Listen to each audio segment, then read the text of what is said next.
Let's go to the next part, the question about the ideological factor. Now this question UPSC has asked multiple times, so we have to be able to answer it. It is a very critical topic, very important. Let us read the first line. Understand there are three types of, as I said, three types of impact. There is direct and significant impact. There is no significant impact,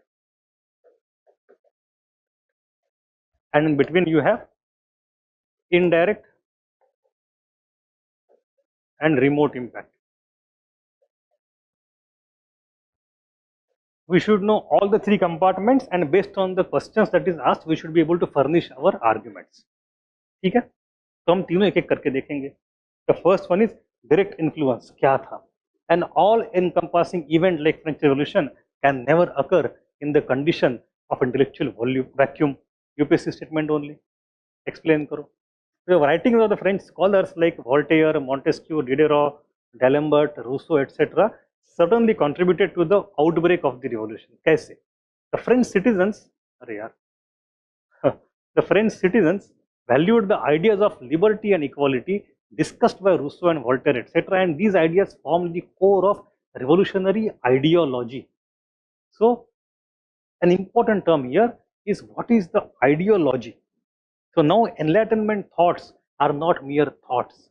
Rather, whatever the ideas that they have given become the ideology of the revolution. जैसे कि आज के दिन में क्या होता है, right wing, left wing, ये आइडियोलॉजीज है. ये वादी और वो वादी, वामपंथी, दक्षिणपंथी, जो कुछ चलता रहता है. So at that time there was no वामपंथी, there was no दक्षिणपंथी. Rather, वामपंथी, दक्षिणपंथी, right wing, left wing is actually the outcome of French Revolution. You know that. In the French Revolution, immediately afterwards, in 1790-91, they formed the assembly. In the assembly, the people who wanted to be pro-tradition, pro-monarchy, pro-old system, they used to sit on the right side of the table.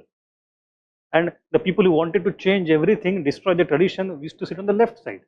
So right wing, left wing शब्द जो आते हैं यहाँ से आते हैं, from the French Revolution.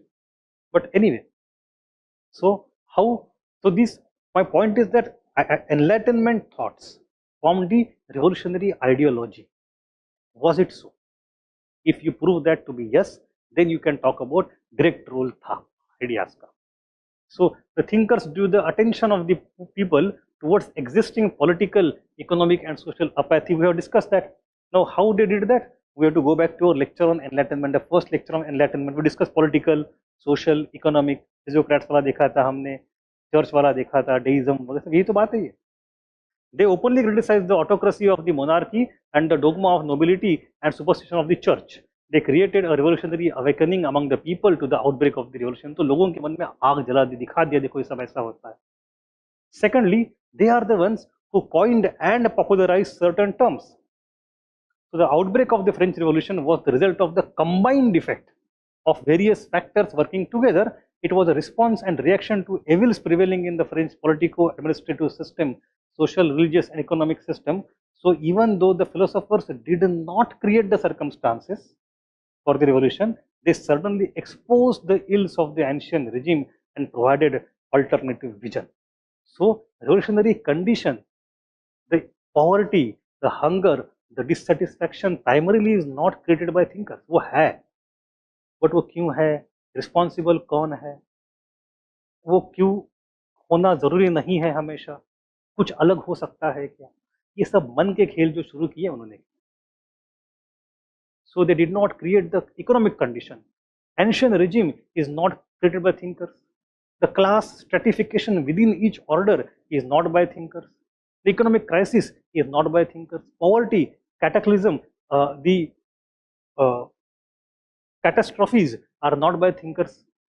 But man ki aag, direction, enemy, alternatives, this is all by thinkers. They created the terms. They've shed the light. मतलब अगर समझो अंधेरे में लाश पड़ी है, you can't see. Somebody has to throw light on that, then you see it.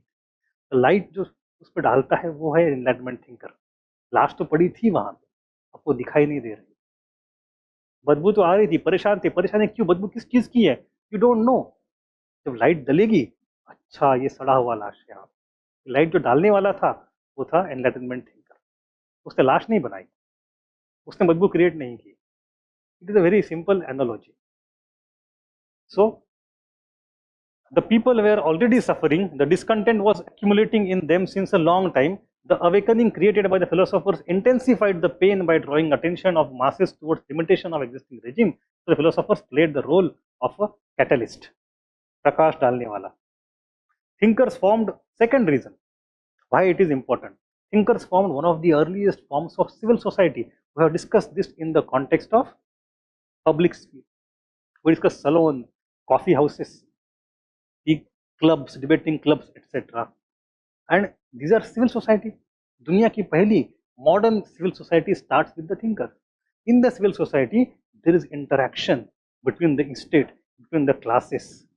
अमीर गरीब सब साथ में आते हैं, बात करते हैं, ideas exchange होते हैं. So you already outside the orders of three state, they are started to disappear, started to melt. Coffee house में लोअर एरिस्टोक्रेट, एक bourgeois middle class capitalist businessman and एक अमीर किसान, तीनों आके बैठे कॉफी पी के बात कर रहे, राजा क्या क्या कर, these three people would not have met each other earlier, कहाँ मिलेंगे, कोई मौका ही नहीं था. And now they are exchanging ideas, sitting together as equal. The class structure has already started to change before the revolution occurred. So the ideas discussed in clubs and meetings resulted in breakdown of the stratification, fundamentally changing France's social organization. When the State General was called, we'll discuss that later, its rigid organization conflicted with the new informal organization and caused dissent, and the king's refusal to equality triggered their secession from the royal authority. We'll see what happened later on. The ideas only played a part after the revolution had begun, and it was used to justify the action. अब ये एक view point है कि Rousseau himself did not revolution, rather it is Robespierre who afterwards used Rousseau's name justify his own action. Generally यही हो, this is I think the most credible thing I see. यही होता है आज भी. देखो कोई भी पार्टी क्यों ना हो, they just don't invoke the moral values all the time. They use moral values and some thinkers only when it suits them. बाकी समय कहाँ गए थे आपके थिंकर्स एंड मोरल वैल्यूज, वो बात नहीं करेंगे. Exactly. So when Rousseau's thoughts were suitable for revolutionaries, they use Rousseau. When you want to put the declaration on the popular sovereignty, you use general will. When Robespierre has to execute hundreds and hundreds of people, वो कहेगा मैं लोगों के लिए कर रहा हूँ, भले ही एक वर्सेस अनेक. क्यों? रूसो नहीं होता, रिवोल्यूशन नहीं होती. Had Rousseau not been there, revolution would not happen. Then it is actually sometimes can be interned other way around. Had revolution not been there, Rousseau इतना बड़ा नहीं होता, वो तो मर चुका था. इन लोगों ने उसको सर पे उठाया, बाद में और बड़ा बन गया. So the reason is other way around. It is not Rousseau creating revolution, it is revolution creating Rousseau. So in the midst of the revolution, the leaders quoted these philosophers at their own convenience. The revolution embraced a radical ideology of popular sovereignty so that any abuse of power could be excused so long as it was achieved in the name of the people. Thus, the philosophers reflected public discontent. Now, this is important.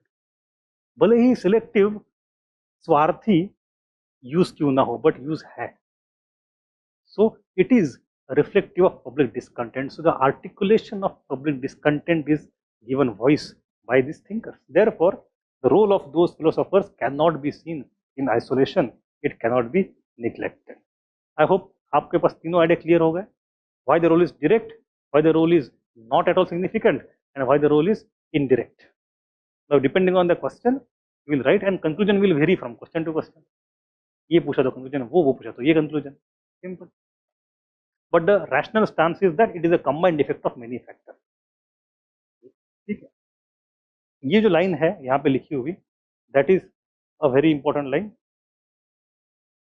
They did not create the circumstances, but they exposed the ills and provided an alternative vision. This is your fundamental thesis argument. ठीक है. Let me see if there are any quotes, any doubts. Sudeep, Vaishnavi, Kanishk, come offline, no? Mehboob, what happened? You came offline only for one day. Shaunak, Suraj, Shaunak, how are you?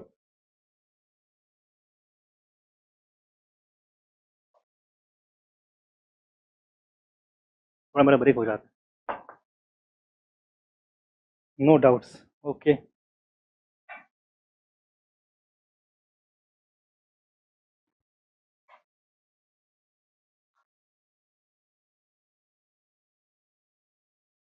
I am good. ठीक है. So we go to the next part then, and that is the political. I have already hinted at this factor. There was the emergence of the absolutist monarchy. When you go from medieval into early modern, and in the absolutist monarchy, what you have is the concentration of power in the hands of a national monarch. The power was earlier dispersed within some elements like feudal lords and church. So, for example, we look at Reformation. In Reformation, multiple churches, Protestant churches were created whereby the national monarchy could have its own church. तो भाई pope वहां से हमारा देश के अंदर interfere क्यों करे? हम अपने देश का चर्च हम चलाएंगे. You are extra territorial authority, हमारे टेरिटरी के अंदर हमारा अधिकार. इफ द रिलीजन का हेड टेरिटरी के बाहर है, that's a nuisance, that's a problem for our nation, हम उसको चलने नहीं देंगे. That was one reason the English people formed Protestant church and they broke away from Catholicism. National monarchies came with national churches also. In the same way, as I discussed some minutes ago, that the feudal lords की power भी धीरे धीरे with the rise of bureaucracy, tax collection, army and artillery, feudal lords became less important, less powerful. The functions were lost, the power was lost. So French polity was absolutist. The dynasty was Bourbon dynasty, and the divine rights of the monarch was the guiding principle. As a consequence, the French political administrative system was centralized in nature. Such system required a king of exceptional abilities for its effective government. So अब इतनी power अगर आपके हाथ में दी है, तो चलाने के लिए आपके पास ताकत भी तो चाहिए. कोई वीक इरेजोल्यूट किंग को बिठा दो, पूरा सिस्टम कोलैप्स हो जाएगा. Now let me give you some idea. I will call Louis को बस मैं L लिखूंगा, थोड़ा अच्छा रहेगा. Louis 13, Louis 14, Louis 15, and Louis 16. Look at the 6 kings. Oh, sorry, 4 kings. Louis 16 comes to power in 1774 and is executed in 92. It is in the reign of Louis 16 that finally the French Revolution occurs. But उसके पहले के राजा जो है, for example, this person rules for 60 years. This rules for 72 years. 71 years, and then we have Louis 13 also, but anyway, 71 years. So these are the longest. So these two people make up 18th century, and these people make up 17th century. चार राजा में 200 साल निकाल लेते ये लोग, because the two kings came for long time, 130 years or so. Now Louis 13 के जमाने में the process of power centralization starts. 13, 15, 13 and 14 are the ones who gradually centralize all the power. So in the 17th century, we have the high era of the early modern, when absolutism is coming up, centralization of power is happening. Especially in the case of Louis 13, we have a prime minister called Richelieu. I don't know spelling क्या है उसका, RICHILIEU perhaps, I don't know, जो कि spelling होगा इसका, Richelieu or something. He is the one who is the prime minister. He starts the process of administrative centralization. And Louis 13 fights quite a few of wars. Then you go to Louis 14 also. He is the most absolutist monarch you will ever see in entire French history. सबसे अधिक power उसके हाथ में. He is the one who fought multiple wars, Spanish Succession War, this and that. He is the one who denied any privilege to the aristocracy and church. उसके जमाने में ये जो मैंने कहा 3 स्टेट्स की जो मैं बात कर रहा हूँ, 3 states, first, second, third, in the era before Louis XIII, these 3 states were more important. On a regular basis, the representatives of all these 3 states used to meet together and they used to have voting and they used to run the nation. There are some people of the first state, some of the second state and some of the third state, they will come, they will vote, they will discuss, deliberate. राजा का role है ही नहीं, राजा कौन है? Now राजा becomes powerful, तो states बंद हो जाते हैं.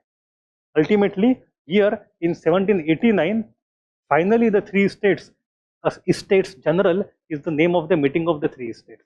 States General is called after almost little less than 2 centuries. यहाँ से वो बंद हो गए थे. क्यों बंद हो गए थे? Because these kings are enhancing their power. And this Louis XIV also is most absolutist. उसका famous sentence हमने देखा है, I am the state. याद है? When you study enlightened despotism, he says, I am the state. So it is personification of the entire nation into one monarch, divine rights. In the era of Louis XV, it is, you see, the stagnancy sets in. Rewards अभी भी होते हैं, but there is no reform. यहाँ पे reform हो रहे हैं, power बढ़ रही है, reform हो रहा है, power बढ़ रही है. Now there are no reforms. There are indications कि भाई कुछ करो, नहीं आराम से बैठे, 60 साल चले गए, बूढ़े के मर गए. And the problems that started at that time start coming up in the era of Louis XVI. Louis XVI जब सत्ता पे आता है, एक तो विलासी और भोगी किस्म का इंसान है वो, ठीक है, that I discussed already. He doesn't have interest in anything. Not only that, he is very young. In 74 when he comes to throne, he is only 20 years. 20 साल का बच्चा है, पूरा देश संभालेगा ना. He unwisely, against the wise counsel of his ministers, enters into American War of Revolution. Already इतने war हो चुके हैं, पैसे नहीं है, आप तो पूरे डूब गए. And then in the process of entire financial conflict that we shall see in some time, he is not coming out as a very strong ruler with opinion. कभी इस तरफ, कभी उस तरफ. He is always vacillating. Sometimes he goes closer to third state, then he comes back, goes closer to first and second states. Then he says, okay, I'm with third state. Then he runs away, then he comes back. So इसका irresoluteness becomes problem. The people not only have lost any respect for monarchy, because of his irresoluteness, people lost all the trust for monarchy also. And then his wife is Marie Antoinette. She is the daughter of Mother Teresa, Maria Theresa of Austria, the great queen.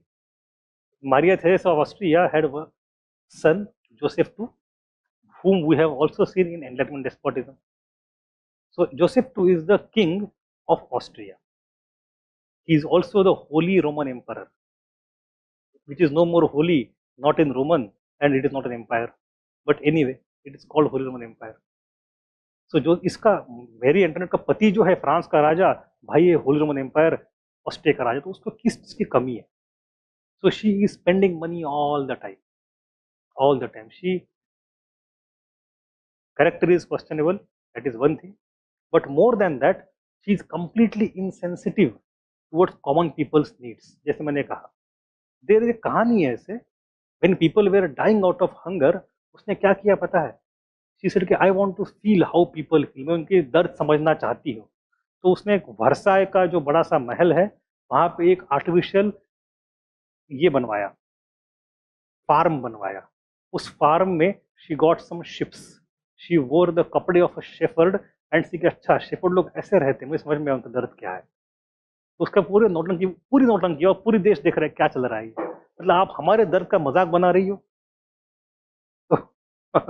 Anyway, so it was a problem. She, because of her extravagant behavior, was called as Madame Deficit. Madame Deficit, because she used to spend so much of money that she used to cause the national budget collapse. So Madame Deficit was her other name in this Grub street literature. ठीक है. So the suffering of people increased enormously because of the aristocracy started misusing authority of the state for their own benefit. Now there is one interesting thing called as I don't know how to pronounce letters the cache. अभी letters the cache क्या होता था? It's like arrest warrant without naming the person who is to be arrested. If you are wealthy enough, you go to judiciary. Judiciary is manned by aristocracy. I am talking of the political abuse in the system. System में political problems क्या क्या है? One set of problems came because of centralization. Other set of problems came because of such kind of problems. Letters the cache is the most egregious example of that. In that, you if you have money, you go to the judiciary, just buy arrest. पैसे देके arrest warrant खरीद लो, जो कि sealed envelope होगा, किसी का नाम नहीं होगा. Then you just write a name you want of the person you want to get arrested, and then arrest the person. So it's the abuse of power. There is no rule of law. So people were frustrated. It was this accumulated discontent among the masses that came out in the form of the revolution of 1789.